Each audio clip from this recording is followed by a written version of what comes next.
Hey everybody, this is Mike with the One Stop Co-op Shop, and today I'm doing a review of Nippon Zaibatsu, a competitive and solo economic euro, and disclaimer that I got a review copy of this one. In Nippon, players take turns taking workers from above these action spaces to resolve one of the actions underneath them, managing resources and building factories that will eventually create goods they can use to gain influence in different parts of Japan to earn area control points throughout the game. Each player also has their own personal board that they can build personal goals into to get extra endgame scoring. And like most Euros, at the end of the game, whoever has the most victory points wins. So let's discuss 5 key things to know about Nippon Zaibatsu. So starting at number 5, the least important point for you to know, but still important or I wouldn't mention it, is the solo mode, and this is a mix for my taste. So to play the game solo, you take 1, 2, or 3 of these endgame goals. You need to achieve these on your player board, or you lose automatically. And on each of the bot's turns, you flip a single action space, which uses very simple calculations to determine which worker they take away. Sometimes those actions will cause them to put down an influence token or a train to control the map,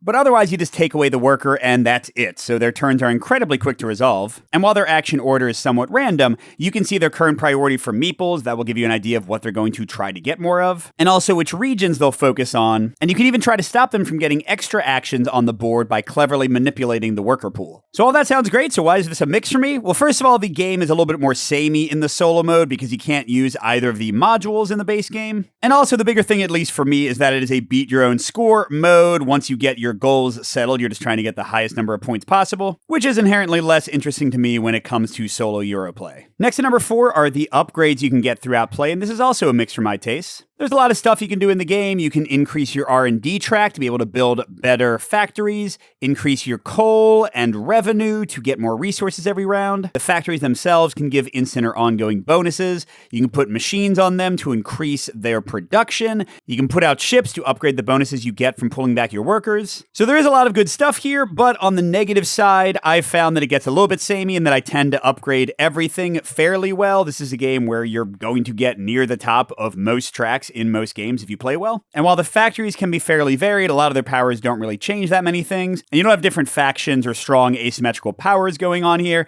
it can feel a little repetitive at time, or at least it does to me. Next at number 3 is the area control aspect of the game, and for me this is a full pro. So as you build and run your factories, you will get these goods, and you can use them to put out your influence on these different spaces around the board. And 3 times throughout the game, as the rounds advance, you'll score the regions for who has the most, second most, etc. influence there. And this is really interesting. It's the most strong player interaction in the game. You can supplant each other's tokens if you want to. Putting out trains are another way to get influence, but they're worthless unless you have tokens in that same region. But also putting these tokens down gives you immediate bonuses, immediate resources based on the region where you place them. So there's more going on here than just basic area control, and either way, it's a very tense and enjoyable aspect of the game. Next to number 2, another full pro for me, are the actions and the resource choices in the game. So as I mentioned, this is kind of like a reverse worker placement game in a way, because you're pulling workers off of spots instead of placing them down on them, and then you can perform the actions underneath. And most of the actions require money or coal or iron,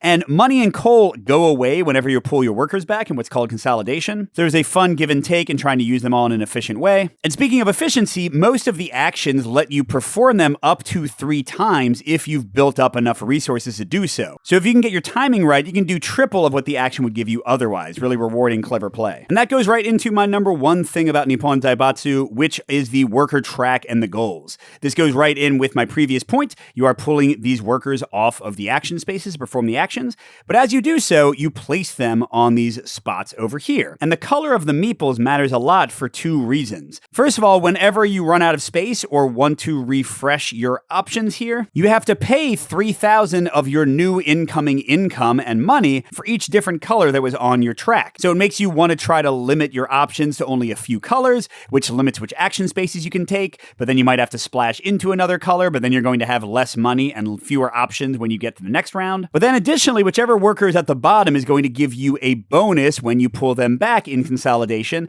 and if you get to the 4th spot or higher, you also get the bonus for that worker's color. So pulling off the workers is not only getting you the actions, but also building up future resources and future options in later turns. And then for one more element that I think is just genius, whenever you pull your workers back, you get to take one of these tokens, whichever one you've reached, and lock in a personal objective on the side of the board, which is going to reward you if you get that track to the middle or almost the very end with a bunch of endgame victory points. And I love this element of sort of calling your shot shot early and locking in victory points when you're not 100% sure how much you're going to be able to get of that resource or of that track. All of this is a super clever combination of resource generation, finance management, endgame scoring, just lots of really cool things in one core mechanic. So overall, you might want to check out Nippon Zaibatsu if you want a really tense economic euro with interesting area control, an interesting spin on worker placement, kind of placement. But on the other hand, if you want tons of variety and different strategies to pursue every game, it doesn't seem to offer that, although who knows, maybe this upcoming expansion will fix that issue.